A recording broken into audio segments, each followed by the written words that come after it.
Hello, good morning, happy Monday. I am Barbara Ann and welcome to my channel Straight Out of Context. We're going to dive into the JoJo Siwa rebrand. She dropped a new music video and a song named Karma because she's going to be the originator, the creator of a new thing called gay pop.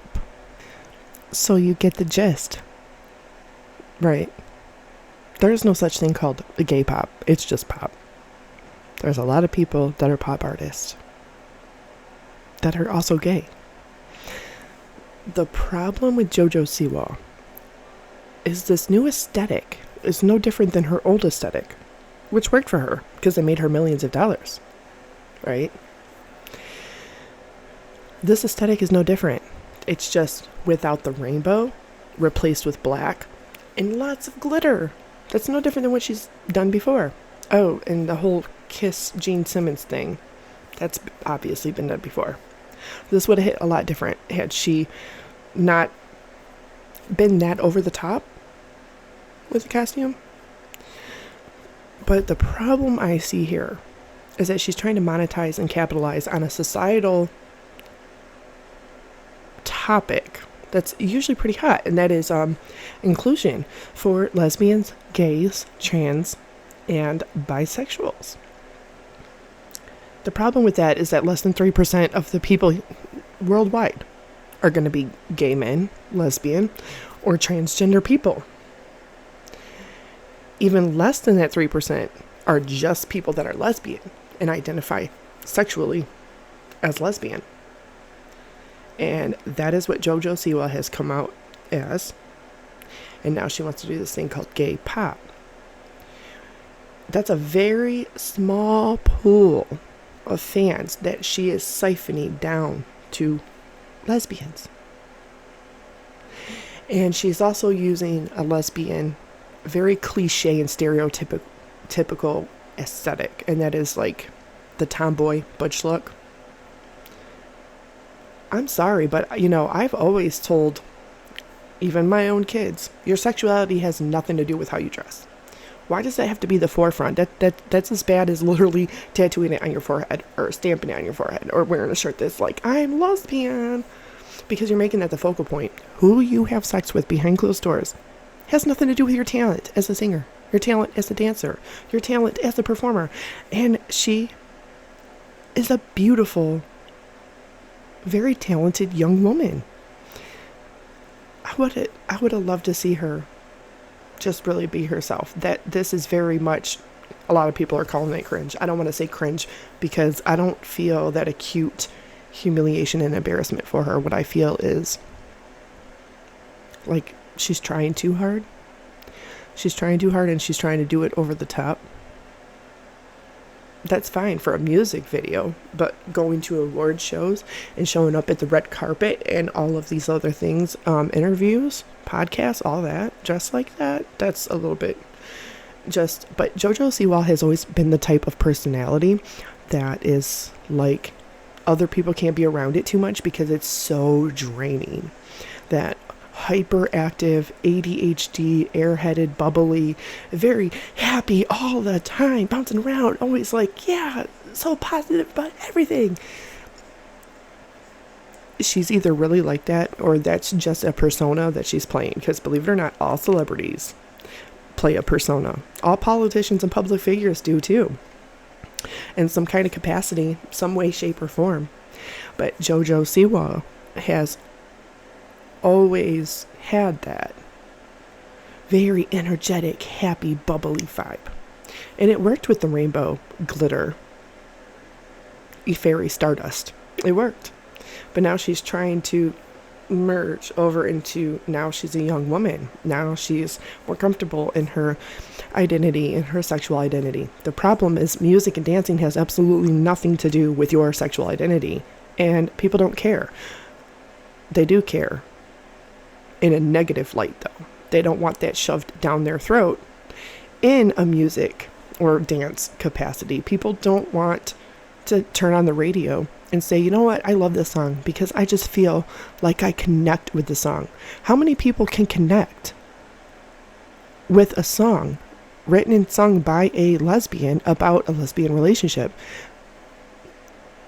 Very, very, very, very small percent of the population. She's even, like I said, taking her fan base, which could be so enormous still, and really targeting it down to music and dancing and performance art, whatever she does. Even if she does a whole album, she's targeting it down to this small group of people. And the thing with inclusion is that you cannot have inclusion without excluding other people. You don't see heterosexual people walking around every day with, oh, look at me, I'm straight. Look at me, I'm wearing a shirt that says I'm straight, I'm straight, I'm straight, I'm hetero pop. No, you don't, because who somebody likes to have sex with, or what their sexual preference is behind closed doors, or who they sleep with, that's private. That's sacred. The problem now is that this modern age is that these kids think, oh, if I am a girl and I dress tomboy, look at me, I'm non-binary or gay. No, to me, nothing screams, I want attention. I want attention, and I want to be in the cool kids club more than pretending to be lesbian, gay, trans. Now with the non-binary, questioning all that. That's wanting to insert yourself into a community of which you don't otherwise belong. Because you want the attention.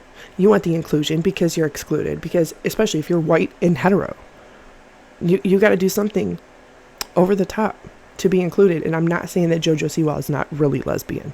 I'm not saying that at all about her. I'm just saying in a societal generalized sense, that's the issue that we're seeing now. That's the problem.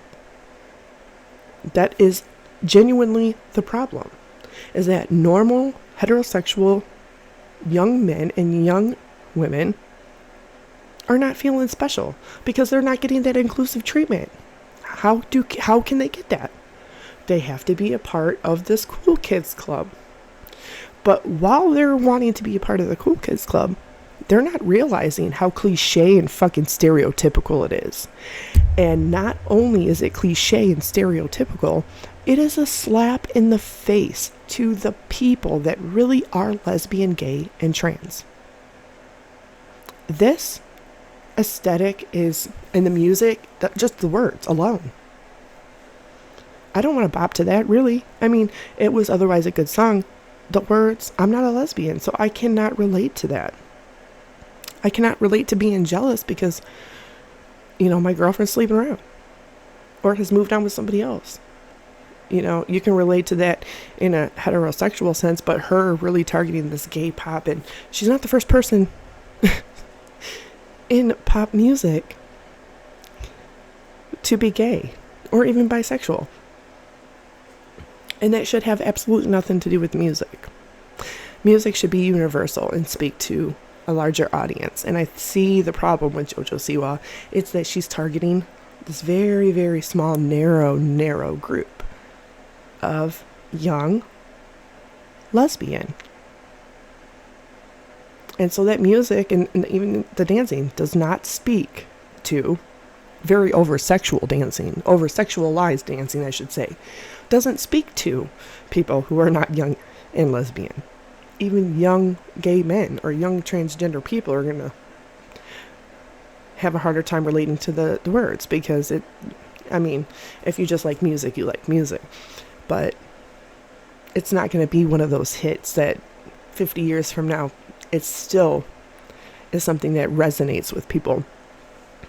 And everybody can hear it that aren't even born yet and say, oh, I love this song. These lyrics are just amazing. That has been lost. That art has been lost. And I'm not going to sit here and drag JoJo Siwa for her rebrand and her rebrand. She is doing nothing different than what she has been conditioned and taught to do or told to do. Okay? She's not doing anything different than any other celebrity in Hollywood doesn't do, hasn't been doing. Because I'm going to tell you the big secret. These people are not ultra rich. They're rich and wealthy in a different capacity.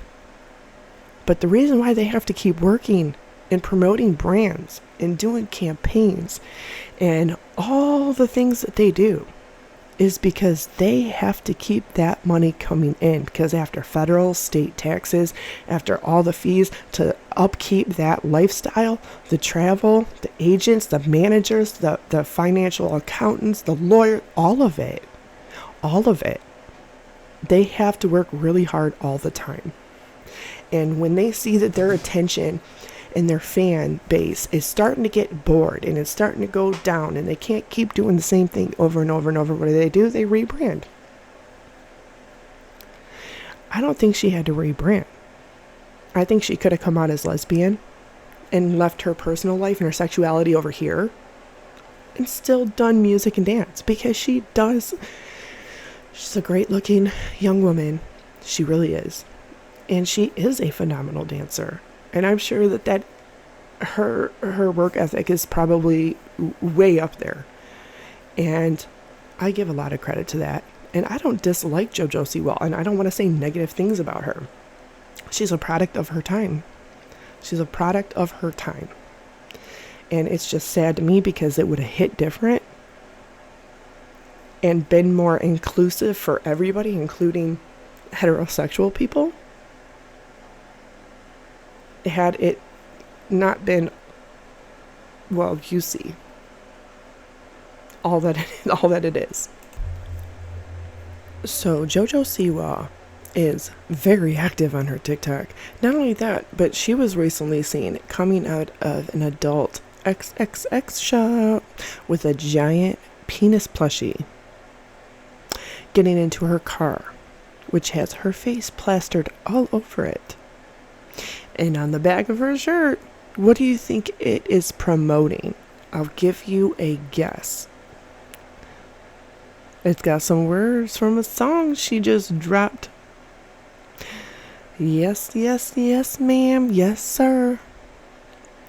And it was all, let's call the paparazzi, the dial-a-pap, back grid, and let's promote this song, Karma. That's exactly what that was. So I don't dislike JoJo Siwa, but like I said, I can see this is problematic for society and her fans. People are going to have an issue with this. This whole gay pop, really trying to push it, down there. But the fact is that she's just really making her fan base very, very, very small. And that's a big mistake.